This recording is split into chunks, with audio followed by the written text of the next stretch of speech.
Si Elmer at ang kanyang anak na si Pidoy ay paluwas ng Maynila sa unang pagkakataon. Tawid dagat.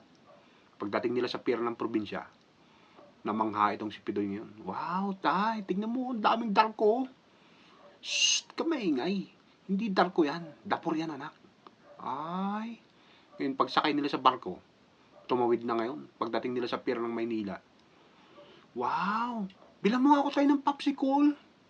Anak, popsicle, hindi popsicle. Masyado ka naman napaghalata ang probinsyano. Tandaan mo yun, ha? Sige po, tay. Ngayon, nung paglabas nila sa pier ng Maynila, nakita ni Pidoy ang daming tricycle.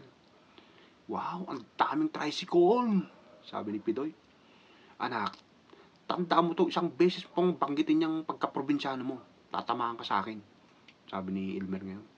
Tricycle, hindi tricycle. Sige po, tay. Ngayon, nung nakasakay na sila, napadaan ngayon yung tricycle dun sa lubak. Nauntog ngayon si Pidoy. Aray! Bakit? Anong nangyari sa'yo? Naumpog ako, tay. Tignan mo, ang laki ng bukel.